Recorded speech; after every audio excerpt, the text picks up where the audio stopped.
Bienvenue sur Teach, votre mission d'enseignement et de maturité spirituelle. Nous sommes en train de clôturer cette semaine que nous avons vouée à connaître Dieu en profondeur. En profondeur, je veux juste dire qu'on saisit de mieux en mieux la révélation de Dieu pour nous. Ce que Dieu se révèle à nous et on veut mieux savoir qui il est. Je tente de répondre à la question que souvent j'ai, où les gens me demandent « Pasteur, je veux être plus intime avec Dieu. Je veux être plus proche de lui. Je vais garder une relation plus intime. » Je n'ai pas voulu juste mettre le mot « intimité » pour le titre de l'intimité, parce que des fois, en quête des mots, on ne comprend pas la réalité du concept. L'objectif ici, au cours de cette semaine, c'est de montrer que notre relation avec Dieu évolue progressivement. Les premiers jours, j'ai commencé par montrer pourquoi on n'arrive pas à mieux connaître Dieu. Pourquoi Dieu restait-il encore inconnu? Et j'ai commencé petit à petit à nous montrer que est-ce qu'il faut juste avoir des informations sur lui? Il faut vraiment le connaître. Alors, s'il faut le connaître, comment ça se passe, cette révélation de lui? Comment il se fait connaître à nous? Et puis, j'ai entamé des petites circonstances que j'appelais des laboratoires, de lieux d'études où Dieu nous met dans un conditionnement, dans une circonstance, dans une école pour qu'on découvre à qui on a affaire, qui est ce Dieu-là. Aujourd'hui, j'aimerais qu'en terminant, nous puissions parler du fait de savoir porter la vie de Dieu. Parce qu'une fois que Dieu s'est révélé à nous, il veut maintenant se révéler au travers de nous. Alors, let's teach. Grandissons ensemble. Après que Dieu s'est révélé à nous, Dieu se révèle au travers de nous. Le fond de notre intimité avec Dieu, c'est de commencer à l'incarner, à incarner ce Dieu-là dans le milieu où nous sommes. Je crois que vous avez compris le mot, n'est-ce pas? Vous n'êtes pas allé dans l'incarnation et la réincarnation, n'est-ce pas? OK, vous avez compris qu'il s'agit ici de représenter valablement, d'être devant tout le monde le produit parfait, l'image exacte de ce qu'il est. Pour savoir qu'une personne est devenue un ami de Dieu, il doit être comme Dieu parmi nous. Parmi les hommes, il doit lui ressembler. Et donc, notre démarche, notre quête d'intimité avec Dieu ne se limite pas aux expériences que nous vivons, aux choses qui se passent avec nous, à combien de temps on prie, combien d'heures on passe à méditer la parole, mais à qui l'on devient et surtout au milieu de nos semblables. Il nous faut porter la nature de Christ, porter l'image de Christ, devenir des Christ autour de nous. Ça signifie quoi? Ça signifie ceci. 1. Porteur de l'identité. Quand Dieu se révèle à nous, il fait de nous porteurs de l'identité. J'ai vécu des expériences assez drôles dans ma vie. Je me rappelle des fois où je devais présenter mon identité. Je me souviens la dernière fois, je ne sais pas, par mégarde, j'ai lavé mes habits. Je voulais juste être un garçon très sage. J'étais loin de ma famille. Donc, j'ai tenté de laver mes habits. Je les ai mis dans la machine à laver et tout était propre. Et le lendemain, je devais voyager. Alors, quand je préparais mes documents de voyage, je me dis, où est passé mon passeport? Je l'ai cherché partout. Alors, j'ai commencé à faire ce que nous tous on fait. On dit, bon, quelle est la dernière fois que j'avais ça? La dernière fois que j'avais ça, je mets ça en poche pour montrer, et j'avais gardé ça dans la poche, et je n'avais plus souvenir de quand est-ce que je l'ai enlevé de ma poche. Et le pantalon, il était dans la machine à laver. Il était déjà sorti de la machine à laver. J'ai lavé le passeport. Et je n'étais même pas au pays. Donc, je ne savais pas comment j'allais passer. J'allais ce jour-là passer l'immigration. Je vais vite, je prends le passeport, je l'ouvre et je place un papier entre chaque page des passeports pour que lorsque ça sèche, ça ne puisse pas sécher sur l'autre, ainsi de suite. Je plaçais donc un moyen que ça absorbe l'eau. Au fond de moi, je n'étais pas très... Il n'y avait pas vraiment d'alarme qui me disait « Wow, il y a un problème ». J'étais calme, mais ce n'était pas évident. Et puis, je prends mon passeport le lendemain, il est séché, je l'amène à l'aéroport. J'arrive, la dame regarde mon passeport, elle tourne, elle regarde, elle fait passer à la machine pour que ça puisse lire. Ça ne lit pas. Elle regarde encore de près, elle dit « Vous avez mouillé ce passeport ?» J'ai dit « Oui, je l'ai mouillé ce passeport. » Elle dit « Ouais, je vois, c'est très bien. » Elle met les éléments, c'est parti. Mais avant tout ça, ce que je ne vous ai pas dit, dès qu'elle a pris mon passeport, elle m'a regardé et elle a regardé le passeport. Elle savait, mouillé ou pas mouillé, l'individu qui est là, c'est l'individu qui est ici. La personne que je vois là, c'est la personne que je vois ici. Si il tient l'identité qui est conforme à l'individu qu'il est, ça confirme qu'il s'agit de lui. Mes amis, nous sommes dans un monde où quand nous présentons le passeport et que je dis « enfant de Dieu », imitateur de Christ, quand il l'ouvre, nous nous présentons au nom de Christ. Il doit voir Christ. Il regarde et dit « ah, c'est vrai, tu es vraiment, ouais, oui, c'est bien ». Nous sommes porteurs de cette identité, de ce visage, de cet élément fort qui prouve qu'il s'agit vraiment de moi. Vous savez, on a trouvé le moyen de sécuriser le passeport. Peut-être les moyens de sécurité sont en train de se multiplier. Mais on s'est dit l'un des moyens forts, c'est que le visage doit être le même. Tout le monde peut porter le même nom, mais ce n'est pas la même personne si ce n'est pas le même visage. C'est ce qui confirmerait fortement l'identité. C'est pourquoi le langage biblique parle d'être l'image de Christ. Frères et sœurs, êtes-vous l'image de Christ? Êtes-vous porteur de l'identité, de la nature? Des fois, j'ai vu des gens faire des choses. Vous restez avec eux, vous vous dites, toi, tu es le fils d'un tel. Toi, tu as vécu avec telle personne. Il dit oui, il dit ouais. J'aurais pas pensé le contraire. Il n'a même pas cité les noms de ces personnes. Il n'a même rien dit. Il ne s'est même pas habillé pareil, ils n'ont même pas la même couleur de peau, même pas le même genre. Mais dans les habitudes, les façons de faire, il porte la marque déposée, l'identité. Frère, si tu as rencontré Jésus, si tu as rencontré Dieu, si tu as passé un autre niveau d'intimité, tu n'as pas besoin de faire un long discours. L'identité sera dans le langage, dans les gestes, dans les attitudes, même quand tu te tais, ça parlera fort. Galates chapitre 2, verset 20. J'ai été crucifié avec Christ, et si je vis, ce n'est plus moi qui vis. C'est Christ qui vit en moi. Si je vis maintenant dans la chair, je vis dans la foi au Fils de Dieu, qui m'a aimé et qui s'est livré lui-même pour moi.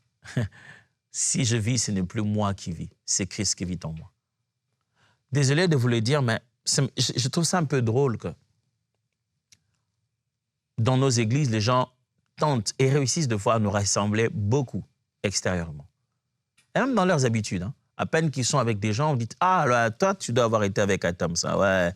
Toi, je pense que tu dois être un vrai disciple de Jérémie Soudrel. Ouais. Tu suis beaucoup prière inspirée, oui. » Les gens se laissent facilement inspirer par nous. Facilement, ils se mettent à apprendre. Ils prennent des fois même des détails qu'on n'a pas envie qu'ils prennent. Ils prennent les accoutrements, les attitudes. Mais ça fait mal quand le caractère de Christ que nous tentons de développer, l'exemple principal qu'on leur demande de suivre, ils ne le suivent pas. Habillés comme moi, mais ne tentant pas de devenir l'individu que j'essaie de devenir. Mes frères, il ne suffit pas de ressembler à votre pasteur et de dire à tout le monde, moi je suis fils de fille de... Nous sommes de l'assemblée Intel. Il faut ressembler à Jésus. Il faut ressembler à Christ que cet homme et cette femme-là essaient de te montrer. Va au-delà des habits, au-delà du langage, des paroles, au-delà des préférences. Va dans le caractère. Deviens porteur de l'identité. Colossiens chapitre 1, verset 27. À qui Dieu a voulu faire connaître quelle est la glorieuse richesse de ce mystère parmi les païens, savoir Christ en vous, l'espérance de la gloire. Christ en vous. Voilà ce que Dieu essaie de faire comprendre à l'univers, à tout entier, aux païens. Il veut faire connaître un grand mystère. Dieu a un message puissant, quelque chose d'incroyable qu'il veut que tout le monde connaisse. C'est quoi? Ce que Christ en nous. Christ en nous, mes amis. Ça commence par là. Christ en nous. C'est cette espérance, cette assurance de la gloire. Christ vivant en nous, c'est la garantie d'une éternité glorieuse. La manifestation, l'image que Christ, nous ne vivons pas seul. Quand on voit que Christ est annoncé, ça c'est la race de ceux qui auront dans la gloire. Nous devons être porteurs de l'identité. Si tu l'as rencontré, montre-moi ton passeport. Si tu le ressembles, je veux voir le visage. Je veux voir ton identité. Montre-moi tes gestes, montre-moi ta façon de faire. Je saurai que tu l'as rencontré vraiment. Il y a des gens, ceux qui ont vraiment rencontré Dieu à cette dimension de la vie, ne font pas les choses que tu fais. Oh non, moi j'ai rencontré le Seigneur à un niveau où vraiment je suis monté des dimensions, ça fait que je donne des paroles. Si tu as monté des dimensions d'intimité avec Dieu, je le saurai. On le saura. On verra. On verra l'homme brisé que tu deviens. Oh, Dieu n'a pas besoin de la perfection pour t'utiliser. Mais si tu l'as rencontré, tu ne peux pas rester le même. Deuxièmement, n'oubliez pas, je suis en train de finaliser cette semaine en parlant du fait qu'on ne doit pas seulement rencontrer Dieu pour nos propres expériences. La finalité de cette intimité, c'est la manifestation de la vie de Christ. Nous devenons porteurs de la vie de Christ. Et j'ai dit porteur de la vie de Christ signifie d'abord un, porteur de l'identité. Deux, porteur de fruits. C'est un terme que vous trouvez dans la Bible, justement. Jean chapitre 15, verset 5. Je suis le cep, vous êtes le sarment. Celui qui demeure en moi et en qui je demeure porte beaucoup de fruits, car sans moi, vous ne pouvez rien faire. Celui qui demeure dans le Seigneur porte de fruits. Ce terme porter de fruits veut dire il obtient des résultats qui prouvent sa nature. Quand il parle, quand il extériorise ce qu'il est, les résultats prouvent à qui on a affaire. Ce terme fruit peut aussi dire le nombre de personnes qui viennent à Dieu à travers lui, le résultat de sa nature dans la vie des autres. Quand on regarde tes fruits, on sait si tu connais Dieu à un autre niveau. On regarde les résultats que tu obtiens sur la terre, on dit celui-ci connaît Dieu à un niveau, j'aimerais atteindre ces niveaux-là. Romains chapitre 8, verset 11. Romains 8, 11. Et si l'esprit de celui qui a ressuscité Jésus d'entre les morts habite en vous, celui qui a ressuscité Christ d'entre les morts rendra aussi la vie à vos corps mortels par son esprit qui habite en vous. Il montre le cycle de la résurrection, le travail de la vie. Et dit, s'il est en vous, il produira les mêmes fruits qu'il a produits en Jésus-Christ. Il a ressuscité de mort, donc il travaillera, il vous ressuscitera aussi. Mes amis, avons-nous reçu le même esprit? Si nous avons reçu le même esprit que Jésus, nous devons porter les mêmes fruits que Jésus. Quel fruit? Le fruit de l'esprit est connu. C'est l'amour, la patience, la bonté, la tempérance, la maîtrise de soi. Portons de fruits. C'est comme ça qu'on saura qu'on est passé à une autre dimension. Oh non, moi j'ai suivi Teach ces derniers temps, j'ai suivi quelque chose de très fort. Non, je pense qu'à force de suivre cette émission, je passe à une autre dimension avec Dieu, mon intimité avec Dieu. Ce ne sont pas les nouvelles informations que vous avez. C'est l'individu que vous devenez. Les fruits que vous portez au travail, le fruit que vous portez dans la famille, au foyer, à l'école, à l'université, le fruit que vous portez à la société, dans vos fonctions, dans l'entreprise, les fruits que vous portez à l'État, ça montre que vous avez rencontré Dieu en profondeur. Troisièmement, si on est porteur de l'identité, on est porteur des fruits, on est aussi porteur de changement. Porteur de changement. Porter la vie de Christ signifie porter le changement. Ça signifie porter la transformation qui opère en nous et porter aussi la transformation qui opère au travers de nous. On est changé pour changer. On est transformé pour transformer. On est influencé pour influencer. Celui qui a rencontré Dieu est dans un processus de transformation. Ce n'est pas terminé, mais c'est actionné en lui. Tu sens que les molécules bougent. Il est en transformation. Je vais vous expliquer un truc, c'est de la physique, alors je me demande si vous allez vraiment comprendre. Ouais, vous allez comprendre. Ah, ouais, vous suivez Teach, vous allez comprendre. C'est sûr, vous allez comprendre. Il y a quelque chose qu'on appelle en physique l'entropie. L'entropie, je vais donner un exemple très simple pour que je n'aille même pas trop loin. L'entropie, prenez l'exemple de 2 barres de fer. Vous prenez une barre de fer, vous chauffez tellement, et vous prenez une barre de fer qui n'est pas chaude. Vous mettez les deux côte à côte. Vous mettez la barre chauffée à côté de la barre froide. Résultat final. Simple. Si la barre chauffée n'est plus au feu, après qu'elle ait été chauffée, disons à 70 de température, et n'est plus chauffée, vous la mettez juste à côté de la barre qui n'était pas chauffée. Au bout d'un moment, celle qui était à 70 de température va commencer à baisser de température. celle qui était à 0 de température va commencer à monter de température. Pourquoi? Parce que ces molécules qui étaient en agitation, ces atomes qui étaient en train de s'agiter à l'intérieur à cause de la chaleur, vont quitter là où ils étaient et vont entrer dans l'autre. Mais trouvant ceux qui sont là-bas au repos, ils ne vont pas être capables de le faire danser au même rythme. Ce qui va arriver, c'est que tu n'auras plus aucune de deux barres de fer qui soit à 100%. Ils vont tous aller à soit 30, 35 de température. Les deux vont être tièdes, pendant qu'il y avait en fait la première barre de fer qui était vraiment chaude. Alors, il y a cette transmission de l'état qui fait que cette autre chose qui, elle, était à 100% de température, est en train de baisser progressivement. Elle est là, à force de ne rien faire, elle ne devient pas meilleure, elle baisse, elle diminue. Et cet effet en physique s'appelle aussi de l'entropie. Ça peut s'expliquer aussi autrement. Je voudrais juste vous expliquer ce qui se passe là. Si vous, en tant qu'enfant de Dieu, chauffé dans la présence de Dieu, aimé par la présence de Dieu, vous vivez une expérience avec le Seigneur, vous sentez que vous êtes en train de grandir, vous vous débranchez de votre relation avec Dieu. Vous considérez que vous êtes devenu parfait, vous n'avez plus besoin de changer. Vous restez avec les païens, les non-chrétiens.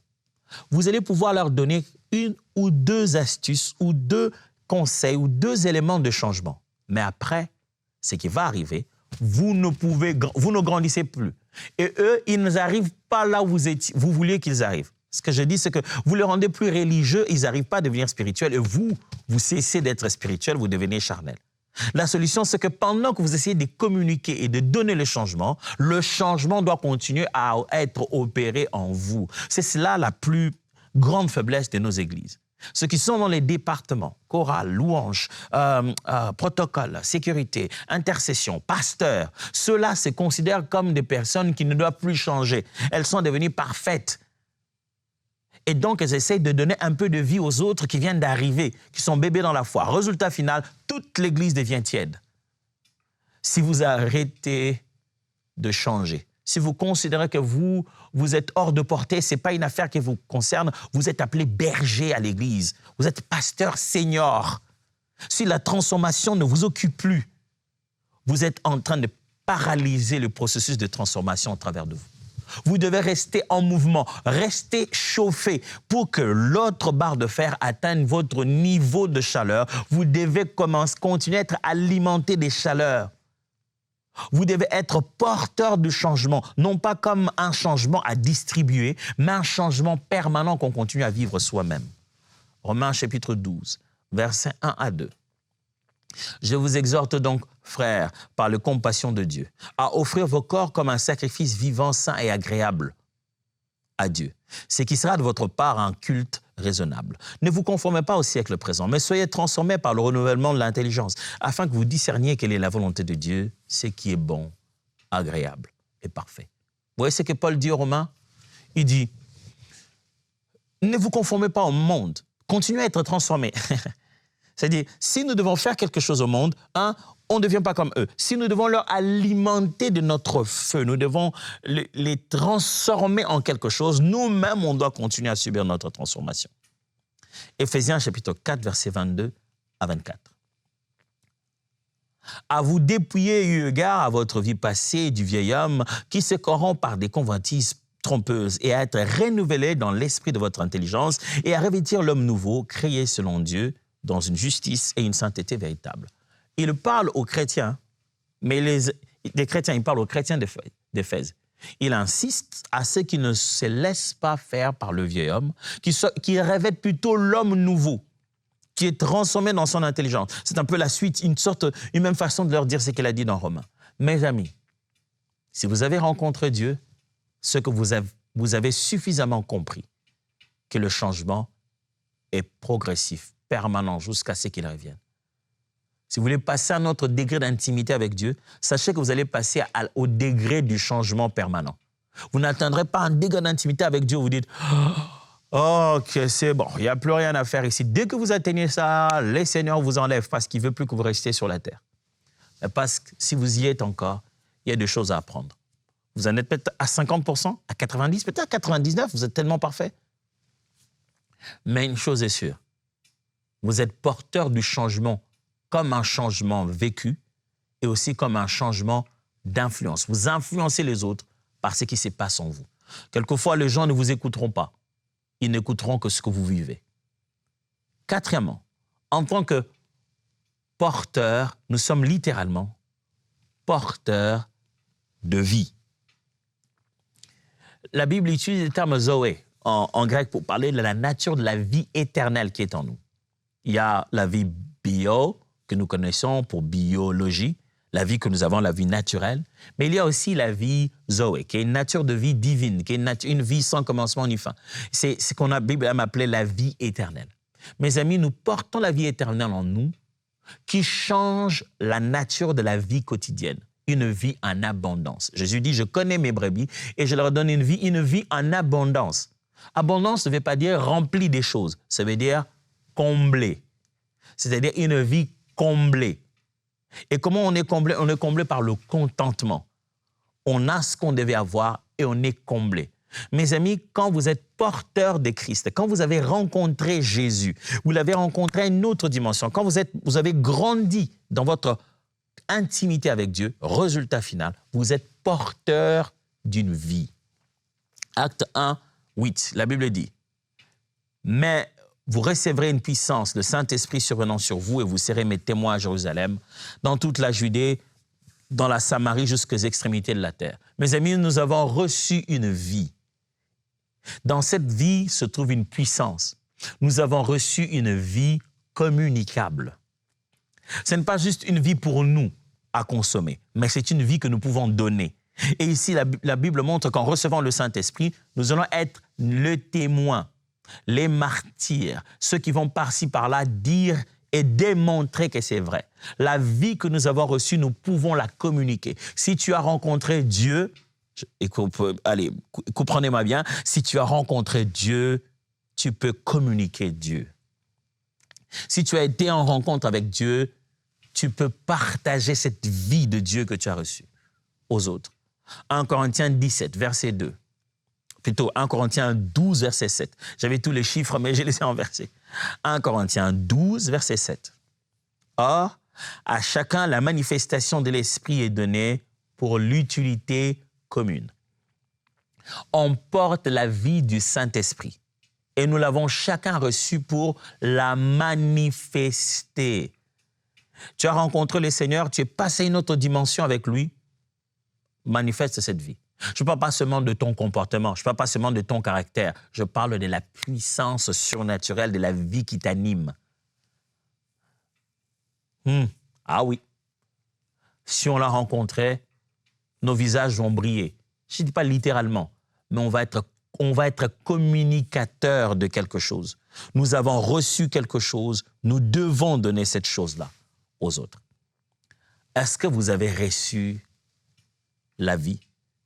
Oui, moi j'ai reçu la vie de Christ. Une vie que je ne méritais pas, que Jésus-Christ m'a donnée. Et mon plus grand souci, tout le jour, quand je me réveille le matin, c'est d'être comme Jésus. De ne pas paraître, d'être comme Jésus. De vivre une vie de cette qualité. Et quand je prie et je demande à Dieu, Seigneur, je veux te connaître, je veux aller plus profondément dans ma relation avec toi, je suis conscient dans ma tête qu'après l'avoir rencontré, je devrais le démontrer. Moïse avait ça dans sa tête. Quand il a parlé avec Dieu, ils ont parlé, puis il dit, écoute, c'est bien, j'aime bien tout ce que tu m'as dit, alléluia, gloire, c'est moi qui parle comme ça. Et puis, il dit, mais comment ils sauront que je t'ai vraiment rencontré? Comment ils sauront que j'ai vraiment été en face du Dieu de la Bible? Et vous savez ce que Dieu lui a donné? Il ne lui a pas juste donné un message en leur disant, bah écoute, quand tu seras là-bas, tu diras, c'est le grand je suis qui m'a envoyé, voilà, c'est bien. Non, il a fait plus. Il a dit, qu'est-ce que tu as entre tes mains? Il a dit, bah, j'ai une verge. Il dit, mets-la au sol. Et ça se transforme. Il dit, voici les preuves que je te donne. Dieu sait que nous avons besoin de donner des preuves, que nous ne venons pas de notre propre part et que nous n'inventons pas cette histoire et que nous ne sommes pas en train de travailler à notre propre compte. Dieu sait qu'on a de temps en temps besoin de montrer et de démontrer aux gens que nous avons reçu sa vie. Je sais que vous avez reçu la vie de Dieu. Je sais que vous avez rencontré Dieu d'une façon particulière. Le monde en attend l'épreuve. Venons de passer une semaine à parler de rencontrer Dieu de près, personnellement, individuellement. Mais on fait comment? Il y a une partie des choses que tu fais, il y a une autre partie que tu ne fais pas, que tu attends que ça t'arrive et que tu saches comment vivre là-dedans. Que dois-je faire de façon pratique aujourd'hui si je dois passer à un autre niveau d'intimité avec Dieu? 1. Accepte tout ce qu'il te dira. Deviens malléable. Fais-toi une cible naturelle. Quand tu t'approches devant le Seigneur, dis-lui, fais ce que tu veux. Fais-le comme tu le veux. Fais-le comment tu le veux. Je suis une cible malléable. Ne me cherche pas. Je viens juste m'exposer moi-même. Je viens m'abandonner. Plus vite tu t'abandonnes, plus profondément sera la réalité. 2. Commence des obéissances, même les petites obéissances, le plus pragmatique, les plus insignifiantes. Entraîne-toi à obéir vite et totalement. Commence par les petites choses. Qu'est-ce que Dieu te demande de faire cette semaine? Écris sur un bout de papier les bontés que Dieu aimerait que tu manifestes à quelqu'un. À qui Dieu voudrait que tu sois généreux, avec quoi? Ferme tes yeux, prie et dis, Dieu, qu'est-ce que tu aimerais que je prenne chez moi et à qui est-ce que tu aimerais que je le donne? Ça t'apprendra, 1, à obéir, 2, à écouter la voix de Dieu. Parce que pour être transformé, il faut l'écouter. On est transformé à force de rester avec lui. Et enfin, donne-toi du temps dans la prière. Même si ce n'est pas 10 heures, même si ce n'est pas 20 heures, mais mets de côté un petit moment où tu es là pour prier. Qu'est-ce que tu dis à Dieu? Voici le premier sujet. Seigneur, je veux te connaître. Il semble que pour ça, je dois rester ici dans la prière. Je ne sais pas si je vais pouvoir tenir 10 minutes. Je ne sais même pas qu'est-ce qu'on dit quand on vient ici dans la prière. Mais j'aimerais apprendre. Apparemment, on peut dire plus. Apparemment, je vois les autres, ils peuvent aller plus loin. J'aimerais apprendre cette profondeur-là. C'est quoi, Seigneur? J'aimerais tellement rester avec toi et en sortir en disant, j'ai passé un temps profond avec Dieu. Rien qu'en expliquant à Dieu que tu le cherches, tu es déjà en train de le chercher. Laisse-moi prier pour toi. Abba, voici ce que je te demande dans la vie de mes frères et sœurs qui m'ont suivi tout au long de la semaine. Donne-leur des rendez-vous divins. Visite-le. Certains avaient perdu soif. Fais renaître la soif en eux. Certains s'étaient éloignés par un péché ou quoi que ce soit. Fais faire des réconciliations profondes. Mais si nous suivons ces émissions, nous prêchons ces émissions, nous lisons la Bible, nous prions, nous voulons une intimité, une relation plus profonde avec toi. Tu connais les vœux de nos cœurs. Et si quelqu'un veut te plaire, et c'est toi qui es l'objet de sa quête, tu te révèles toujours. Alors voici ma prière. Manifeste-toi. Au nom de Jésus. Amen. Bon week-end à vous tous. Et j'aimerais rappeler une chose très importante que nous ne manquons pas de faire chaque fois que nous sommes en train de faire cette émission. C'est vous rappeler que cette œuvre fonctionne essentiellement avec des dons. C'est ce que vous donnez qui fait fonctionner. Alors, n'oubliez pas, l'œuvre ici, nous la faisons ensemble avec vous. Si vous n'êtes pas encore devenu un partenaire de MCI, faites cet effort. Devenez partenaire de EMCI TV. Je suis sûr que vous dites souvent, il en parle, il répète de temps en temps cette histoire de partenaire. C'est quoi? Intéressez-vous à ça et vous verrez que peut-être Dieu veut se manifester à vous au travers de ça. Il suffit d'aller sur mcitv.com/don ou alors de scanner simplement ce QR code que vous voyez et vous trouverez votre formulaire et vous pourrez alors vous inscrire en tant que partenaire pour faire votre don mensuel ou ponctuel, selon ce que Dieu a mis dans votre cœur aujourd'hui, comment vous pouvez aider cette œuvre à continuer. Car plusieurs personnes, plusieurs foyers encore dans la francophonie ont besoin de continuer à nous voir, à nous entendre et à recevoir ce que le Seigneur a donné. Dieu vous bénisse et à la semaine prochaine.